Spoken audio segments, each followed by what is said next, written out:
Hey everyone, in today's video I just want to showcase my personal best on climbing tower for my first game being back. I know I've been missing in action for a while, but work calls and I had to take a break for a while. Well, yeah, continuing on, climbing high on towers give you a lot of shells, so make sure you take advantage of that. It sounds easier said than done because I know that it could be a pain in the ass to even get puppy, which is the life stealer. And on top of that, to get the cards you need, like 5-star anti-mages or 6-star anti-mages. Um, but yeah, reaching a new record for climbing tower isn't something you could just do when you feel like it. You literally have to beat all the RNG, like having a good run and then having all the good cards you need as well. And plus, on top of that, you need the right heroes to even have a chance at it.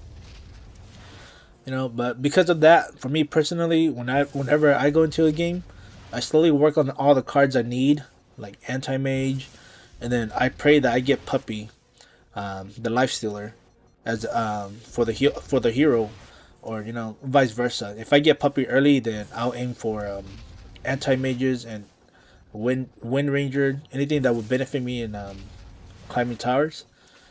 If I don't get puppy, then climbing tower just isn't an option. Eventually you're gonna get to the point where you don't need to climb towers anymore because you have so much of those tower relics. So for me, whenever I don't get it anymore, I just abandon it. I don't even try to climb tower. But do it for the dailies though. But yeah, it does suck that climbing tower relies solely on puppy. But I guess that's how the devs want it because they haven't addressed anything about it and they haven't changed anything about it. But yeah, I'll make another video sometime later when I'm available to talk about the climbing the tower. But yeah, enough talking. Let's get into what I did. Sadly my recording didn't save correctly, so I couldn't showcase the start of the game to what I have of the recording. And yeah, I only have the part where I was already climbing the tower. Yeah, so yeah, let's start. So we have Puppy. His passive is every hit will heal 5% of your health, and each basic once you awaken it, each basic attack will deal true damage to 5% of the target's current health. So next we have Trent. The passive is reducing the price of the branch. So let's say if your branch costs 100,000 gold, it only costs 70,000, and once you awaken it, it'll strengthen your branch by 50% stats. So pretty much it boosts your branch by 50%. And then lastly, we have All Rounder, which is Omni Knight pretty much. Passive is straightforward. It gives you all attribute. Once you awaken it, it just gives you additional attributes. And then we mainly just want it for the first line, which every attribute provides 0.3 attack power. Eventually you're going to have a lot of stats, and the more attack power you have, the more damage you're going to deal, so it's a must-have. For my fourth hero, I just chose Meeple. It was just a dead hero. I didn't need him. I was trying to roll for Doom, but I couldn't get any Doom. So if you could have another additional damage dealer on there, it would be a lot better. But for me, I wasn't fortunate enough to get a good hero. So let's talk about the stats. As you can see, I play a lot of anti-mage. I play a lot of anti-mage for the attack speed. The more attack speed you have, the more efficient Puppy's passive is going to be, the Awaken passive.